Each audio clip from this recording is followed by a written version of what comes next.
Let's talk about getting links in our course content accessible. And these links could be either something that takes a student to something on the web, or it could be something that directs them to something in your own course.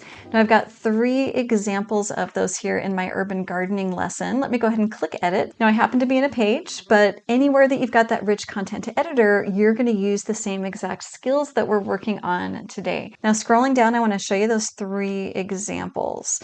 Okay, so the first one says, click here for more examples of urban gardens. Now, a lot of us, myself included, were taught to use the click here instead of using the entire web address to take a student to somewhere on the web. Click here is great, but it doesn't give any context.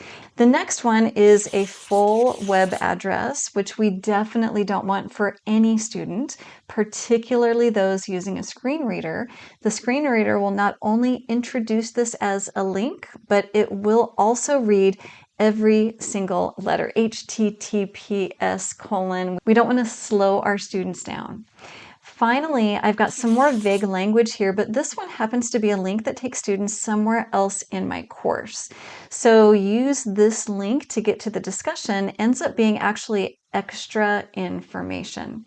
Before we talk about cleaning these up and the criteria, I want you to take a look at our accessibility checker. It is not recognizing any issues, even though I identified those 3 with the links.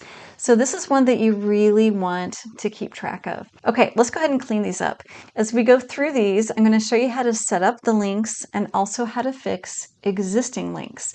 Now this happens to be an existing link. So if I click on it just once, I'm not highlighting it, just clicking on it one time, I get these 2 options, link options and remove link. If I click link options, it's going to show me both the text that appears on the page and the web address.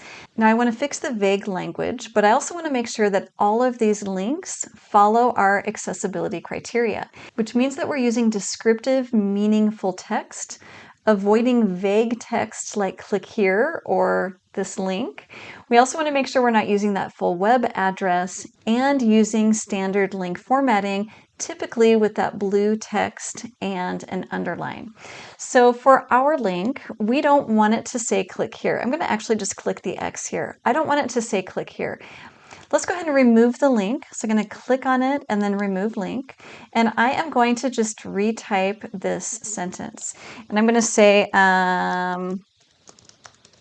check out these great examples of urban garden spaces. I'm just going to leave it there, and I want to do great examples of urban garden spaces. I'm highlighting that text, and there's a couple of ways that I can insert the link on top of this meaningful descriptive text. One of them is to use my link icon here, and if I click the link icon, I'm going to choose external link. You could also do this by doing insert and then link and then external link. And either way, it will take you here. My text is what I highlighted, and the link, I need to copy and paste that in. So back over on my website, I am going to click on that web address. I'm on a PC, so I'm going to do a Control-C. And then back to my insert link pop-up, and I want to do a Control-V. If you're on a Mac, you would do a Command-C and Command-V to copy and paste. Okay, perfect. Let's go ahead and hit done. Okay, so that one is now corrected. The next one says the U.S. Department of Agriculture also has some great information on their website at, and then I've got my full web address. Let me show you what this one looks like. So in this one, I've got some good information about urban agriculture and innovative production. So I also want to retool my sentence and get rid of the URL. So back over to my sentence here, I am going to click through most of this here, and I'm going to say the USDA has some good information about urban agriculture. So I'm going to highlight urban agriculture. So I'm going to give you a bonus shortcut here, and the bonus shortcut is Control-K, or I'm assuming it would be Command-K on your Mac. So instead of using one of our rich content editor tools, I'm just going to use a keyboard shortcut. So Control-K. It also works in Word, it works in your email.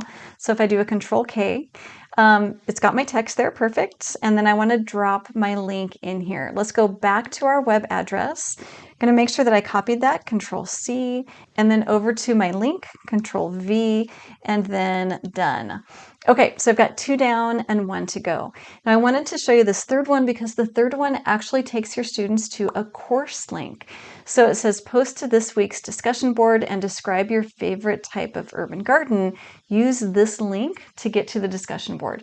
So it turns out that this last sentence here is actually extra. I don't need that information if I'm using accessible links. So I'm going to highlight and just delete that. This week's discussion. So I want to highlight this week's discussion board. I already had the meaningful text there. I just wasn't using it for my link. Now Control K won't work here because Control K only works for external links. Let's go ahead and use our icon here, but to use the icon, you want to click on the down arrow next to it. So I click on that down arrow. I'm going to choose course link. This is taking them to a discussion, and I already have my discussions opened. If you didn't, you could go ahead and click the arrow to expand that.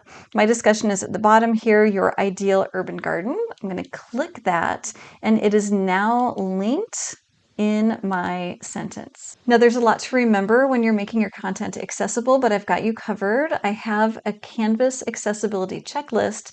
It's free. Look for the link down in my description. This is all it takes, at least for links. I've got another video on accessibility in Canvas for you here.